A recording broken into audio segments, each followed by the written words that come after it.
Narco analysis పరీక్షకు సిద్ధంగా ఉన్నానన్నారు TDP అభ్యర్థి బీటెక్ రవీంద్రనాథ్ రెడ్డి.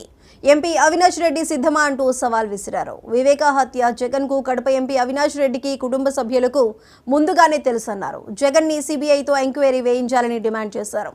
కడపలో ఏర్పాటు చేసిన మీడియా సమావేశంలో ఈ వ్యాఖ్యలు చేశారు రవీంద్రనాథ్ రెడ్డి.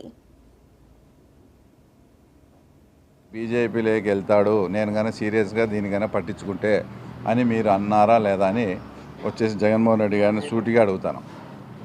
అంటే సిబిఐకి 2.5 సంవత్సరానికి గొడ్డలితో చంపినారనే విషయం అర్థమైంది. కానీ జగన్మోహన్ రెడ్డి హైదరాబాద్లో ఉండే జగన్మోహన్ రెడ్డి పులివెందులకు వచ్చి ఆ రోజు సాయంత్రమే గొడ్డలితో చంపినారు మల్టిపుల్ పీపుల్ అని చెప్పాడు. జగన్మోహన్ రెడ్డికి అదే రోజు సాయంత్రానికే గొడ్డలితో చంపినారని ఎలా తెలిసింది? మాకుండే సమాచారం బట్టి వివేకానంద రెడ్డిని చంపేటప్పుడు కూడా అక్కడి నుంచి వీడియో కూడా తీసి అవినాష్ రెడ్డికి కావచ్చు, ఇంకా జగన్ వాళ్ళ ఇంట్లో వాళ్ళకి కావచ్చు, అవి వీడియో కూడా చూపిస్తా కూడా చంపినారు అనే విషయం మాకుండే సమాచారం ప్రకారం తెలుసు. కాబట్టి అంత స్పష్టంగా గొడ్డలితో నరికినారని జగన్మోహన్ రెడ్డి చెప్పగలిగినాడు.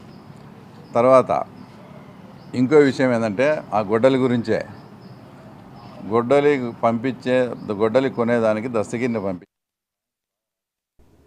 పల్నాడు జిల్లా నరసరావుపేట కాంగ్రెస్ కార్యాలయంలో మీడియా సమావేశం నిర్వహించారు. APCC working president Janga Gautam రాజధాని పునర్వ్యవస్థీకరణ చట్టంలోని అంశాలపై ఈ నెల 7న గుంటూరులో న్యాయ సాధన సభ నిర్వహిస్తున్నామని తెలిపారు. పునర్వ్యవస్థీకరణ చట్టంను 10 సంవత్సరాలుగా అమలు చేయని బీజేపీ, పోరాడలేని వైసీపీ, టీడీపీ, జనసేనలంటూ విమర్శించారు. బహిరంగ సభకు షర్మిలతో పాటు కర్ణాటక డిప్యూటీ డీకే శివకుమార్ హాజరు కానున్నారని తెలిపారు జంగా గౌతమ్.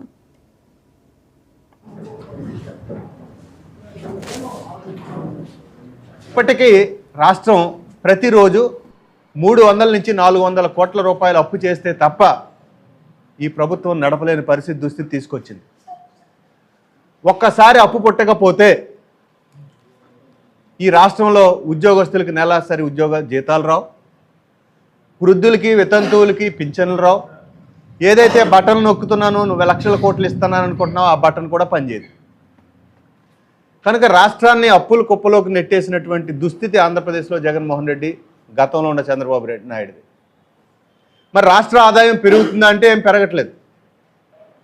రాష్ట్ర ఆదాయం పెరిగితే అప్పులు తీర్చుకోవడానికి వడ్డీలు కట్టడానికి కూడా దుస్థితి లేని పరిస్థితి ఇవాళ.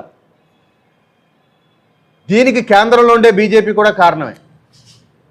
ఆర్బీఐ నుంచి చట్టం చెబుతున్నప్పటికీ ఇంత పర్సెంటేజ్ అప్పులు మాత్రమే తీసుకోవాలి రాష్ట్రం అని చెబుతున్నప్పటికీ